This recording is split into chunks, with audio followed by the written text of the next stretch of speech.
সিনাতু ওয়ালা নাউম, আমি রব এমন একজন রব, আমি রবের কোনো নিদ্রা নাই, কোনো ঘুম নাই, এমনকি কোনো তন্দ্রাও পর্যন্ত নাই।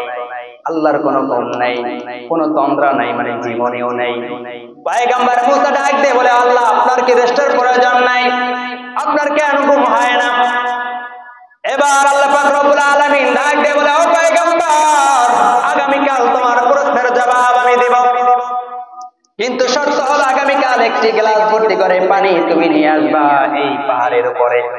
পরের দিন পয়গম্বর মুসা আলাইহিস সালাতু ওয়াস সালাম তিনি ওই গ্লাস ভর্তি করে পানিটা নিয়ে পাহাড়ের উপরে চলে গেল। আল্লাহ সামান্য সময়ের জন্য, কয়েক সেকেন্ডের জন্য তিনি তন্দ্রা দিয়ে দিলেন, সাথে সাথে তার হাত থেকে গ্লাসটা পরে চুরমার হয়ে গেল।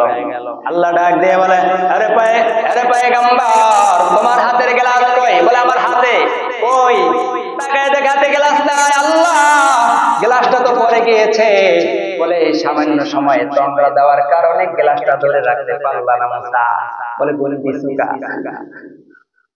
গুণ দিছুকা, গুণ না দিলে তার পড়তো না। এই যে সামান্য সময়ে তোমাকে আমি তন্দ্রা দিলাম, ঘুম দিলাম, যার কারণে একটা গ্লাস ভর্তি পানি তুমি ধরে রাখতে পারলা না।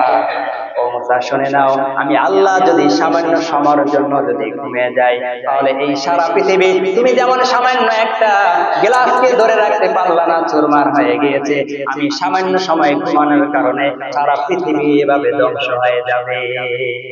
কে নিয়ন্ত্রণ করবে? নিয়ন্ত্রণকারী আর তো কেউ নাই আমি ছাড়া। ও মুসা, শুধু তাই নয়, আর শুনে নাও, আমি এমন একজন রব, আমি যদি এখন ঘুমিয়ে যাই, এমন সময় আমার কোন গুনাহগার বান্দা বান্দিরা যদি বিপদে পড়ে, আমি রবের কাছে যদি সাহায্য চাই, আল্লাহ আমাকে সাহায্য করো। মুসা রে, শুনে নাও, এমন সময় আমি রব যদি ঘুমিয়ে থাকি, তাহলে আমার ওই বান্দা বান্দিদেরকে কে সাহায্য করবে? আমি ছাড়া আর কে আছে?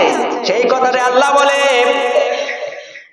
সেই কথাটা আল্লাহ বলতে চাই, লাহুম্মা আল্লাহ, আমি ছাড়া কি তোমাদের আর কোন রব আছে, আর কোন ইলাহ আছে? এরপর আমার আল্লাহ পাক রব্বুল আলামিন বলেন, ক্বালিলাম মা তাযাক্কারুন,